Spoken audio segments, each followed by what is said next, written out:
I'd like to start with the elephant in the room, which is what is wrong with the GOP in the state of California? All right, I'm going to stand up. I want to bring some energy into this room. I'll tell you what is wrong with the Republican Party in California.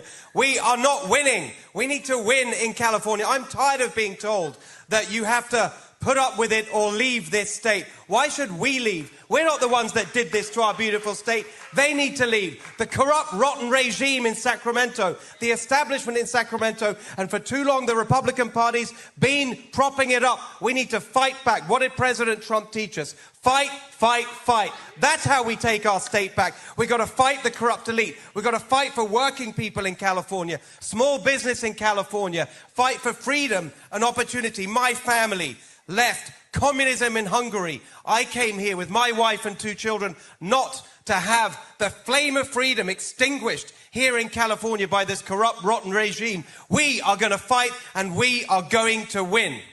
Steve, over to Louis Herms. Just to remind you, the question is, what is wrong with the GOP in the state of California? Thank you, Laura. Well, first, this won't be popular, but it's a captured operation in California. That's the truth. The reality is they spend more time trying to put a rhino, Republican in name only, in office. The primaries are the most important, and they focus on getting a rhino because they know the Democrats there, it's 2 sides of one coin. It's a game. The primaries are the most important. The California GOP focuses everything where? They tell you to focus on the general election, don't they? Elections are won and lost in the primary. The California GOP, in my opinion, is a captured operation. They'll support 5 people while they're raising money for them, and at the last second, they'll throw it all into who I believe they have compromised. I don't need my full time for that. Thank you, Louis Herms. Your elections are a disaster. You mail 3 ballots out, 2 of them go to somebody real, 1 ballot goes somewhere else. What kind of election is that? No wonder you have so much cheating. First part is, how do you expect to win in this climate? When the elections are rigged, that's what we mean by this climate. Yeah, they're rigged. Yeah, exactly. How do you expect to win? And then second, if you were governor, how would you fix it? Louis Herms. Well, let's have a second of honesty. Under the current system, nobody here is going to win an election. That's the reality of it. So how do we fix it now? You're not going to fix it. We're not going to fix it after we get in. Right? Thank you very much, Dr. Doug Frank, ladies and gentlemen. What do we need to do? We, the people, need to rise up. We, the people, need to be getting involved right now. We, the people, have to educate everybody on what the heck is going on. So I'll give you a little education and see if this resonates with you. In 2018, Orange County, California, 5 Republicans were put in to the county seats. Yet, in the morning, 5 Democrats took those seats. How's that possible? Cheating. That's ballot harvesting. Okay? It's ballot harvesting. Now, I believe there's a deep state parasitic cabal that's running this mess, all right? That's what's going on right now. So they're ballot harvesting. You think that was new for them? No, they've been doing it 40 years over all around the world. The CIA, sorry 3-letter agency, has been highly involved in this. So in 2018, I don't think they were testing whether ballot harvesting worked. You know what they were doing? They were seeing what the apathy of the Republicans were. And it was horrible because the next day, you know what all 5 of them said? We'll get them next time. Right? That's what they're checking. So at that moment in 2018, they knew they won the 2020 election. Think about that. We need to educate people for We the People really quick since they have a couple seconds left. Voter IDs, no brainer. Same day voting, paper ballots, yada, yada, yada. Of course, one more thing, serial numbers. Thank you, Louis Herms. And Steve Hilton. All right. The question, how are we going to win? The president taught us the answer. You know the phrase, too big to rig. That is actually how we win this election. And I'm going to tell you what that means in practice. Here are the numbers. Next year is a midterm election. in the midterm election to project the total number of votes we can expect in California next year. You take the average of the last two, 2018, 2022. The number of votes estimated in California next year, 11.8 million. To win, I will need just over half of that, call it 5.9 million. People say there aren't enough Republican votes in California for a Republican to win. Well, guess how many votes President Trump got in California last year without even campaigning here? 6.1 million votes. If everybody who voted for President Trump last year votes for me for governor next year, I will be the next governor of California with 200,000 votes to spare. That's how we do it. We get the Trump vote out. Voter ID is how we do that, because we know it's popular across the board. It's especially popular with Republican voters. If we get it on the ballot for next year, that's how we get the turnout we need to make it too big to rig. And here's the second and most important part, and it goes back to Lara's question. For so long we've been told in California, to win here, you need to be some kind of watered down version of a Republican, some kind of Democrat light. No, to get that vote out, we need an inspiring, clear, strong, common sense conservative message, dismantling the climate insanity, ending the gender ideology, strong, clear messages. That's how we get the vote out. And finally, what would I do to make this system better in the future? I don't know about, I love you, David, but the blockchain, I'm not sure. I'm kind of old-fashioned. Vote on one day, count on one day, results on one day, paper and ballots. That's how we make a system everyone can have confidence in. Thank you, Steve. I would like to know from each one of you what the top 3 things are you're going to do to take back control of the food supply and protect the ranchers and farmers of this state. I half agree. Of course we want to work with the federal government. Isn't it going to be fantastic when we have a governor that wants to work with the administration rather than constantly fighting them? And I agree with you. Brooke Rollins, the Ag Secretary, she's a friend of mine. Yes, of course, we're going to work with them. Look, I love our ag industry. I've been on the road for the last 3 years getting ready for this. I've spent so much time in the Central Valley. Literally last night, I was in Chowchilla in the morning, down in Tulare County. I know our farmers. I love our farmers. There are 3 big issues. Number 1, water. By the way, when I talk about this subject, I know, I still have the accent. I'm a proud American, I'll have you know, just in case anyone was doubting. But there are certain words, especially on this issue, you've got to really say it in an American accent. I'm going to get water to our farmers, not water. And the other one, our ranchers. Our ranchers need our help. I've been out on the ranch with them, riding the horses. Here are the 3 big issues. Water, but it's also energy and it's labor regulations. On all 3, there's a lot that we can do here.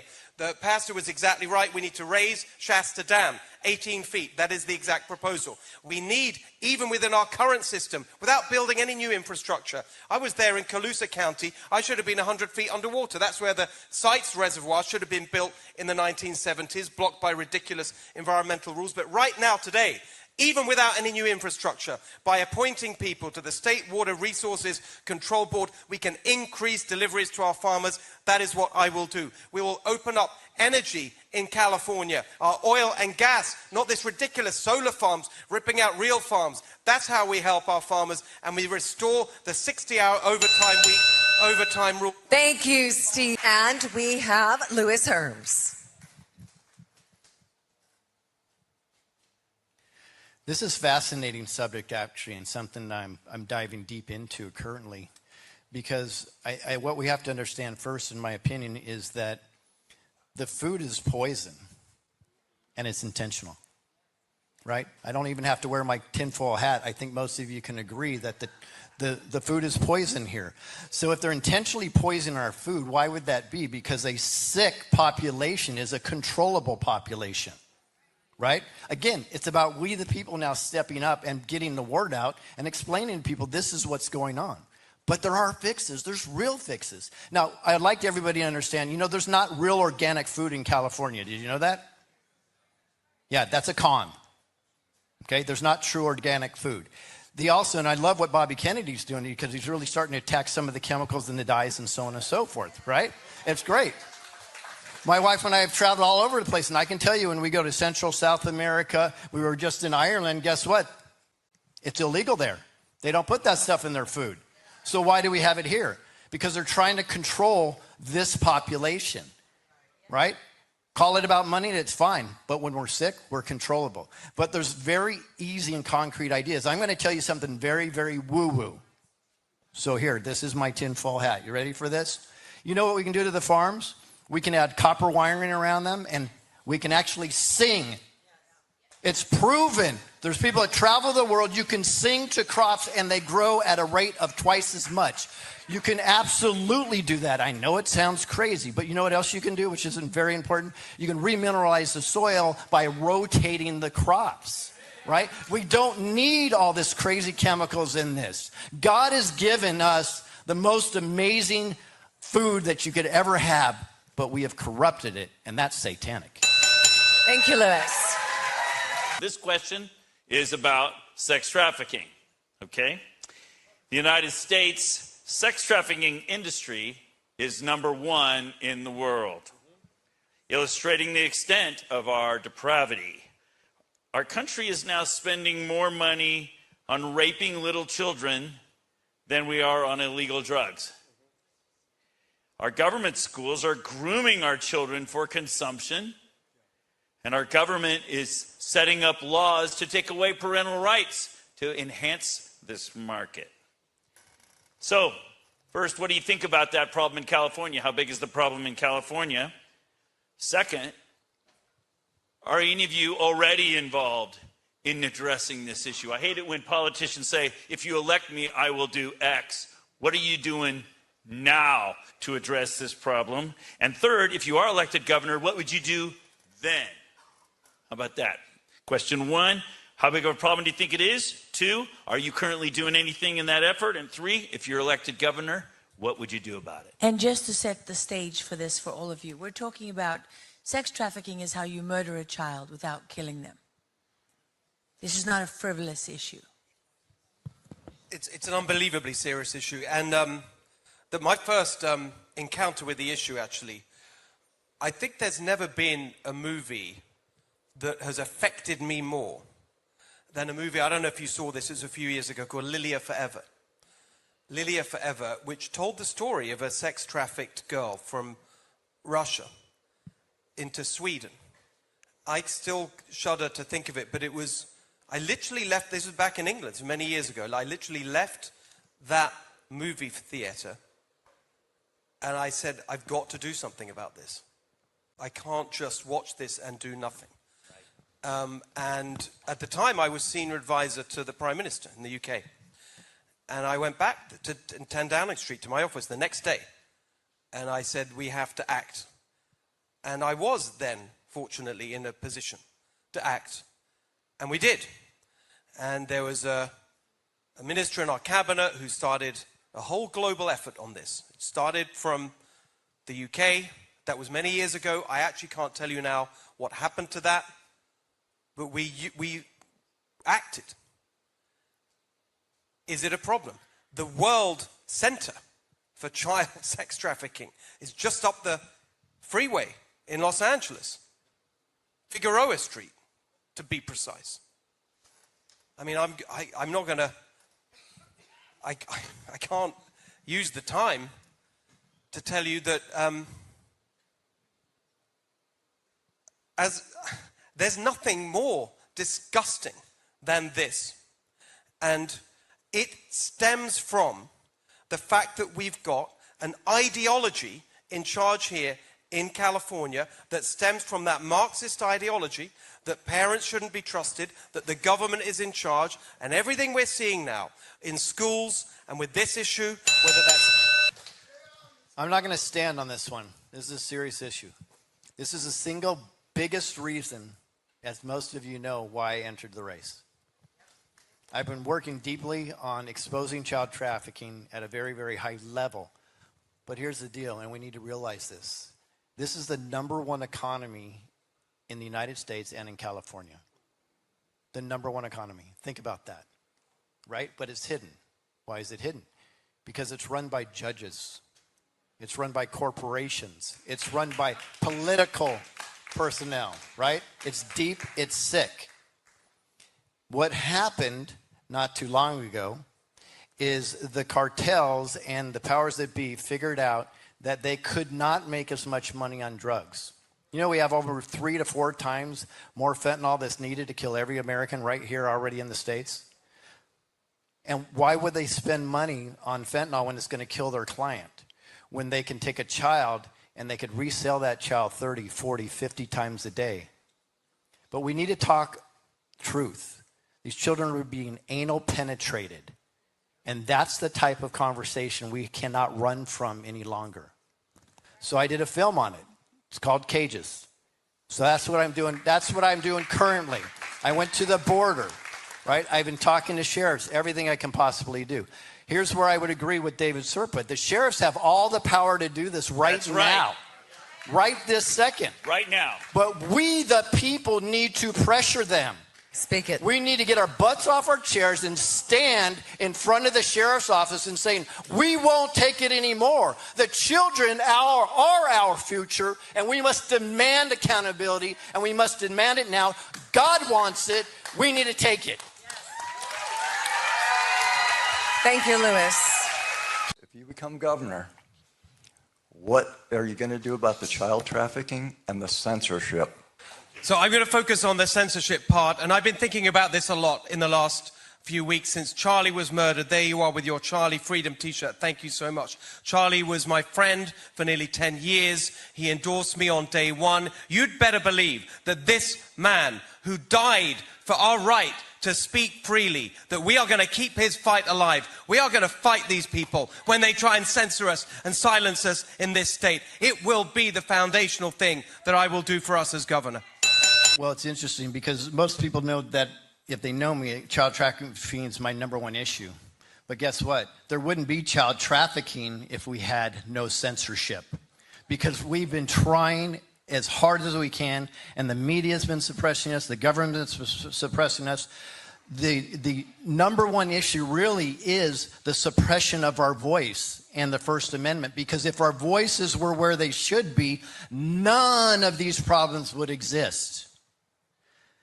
What would I do? First thing I would do is, as Laura was indicating, is I would go after Child Protective Services and the judges that are obstructionist judges that are allowing this to go on, including chemical castration of our children. That's done. I would have a symposium with the sheriffs immediately and tell them, as I do with my other platform, remember your oath, we're always doing this, is we will hold you accountable or support you if you're doing your job. And that is mega important. We need to rise them up when they're doing their job, and when they're not, they need to be held accountable. First thing I'm going to do in regards to that is I'm going to have a website called exposure.ca.gov. And anybody that is acting inappropriately in regards to taking care of this issue will be exposed on our website. If a judge is not doing his job, he's going on a website. If CPS is not doing their job, we're calling them out on the website. And over, because we, the people, will end up having to put the pressure on it. It's never about me, and I'm sorry, it's not about these candidates, it's about you. And we, the people, have all the power to take California back and save our children 100%, but you got to step up. You got to do it. Fantastic. Thank you, Louis Herms. And some of you have been asking me, why is Sheriff Bianco not in the house? Well, I will let you know that we actually scheduled him to be here months ago.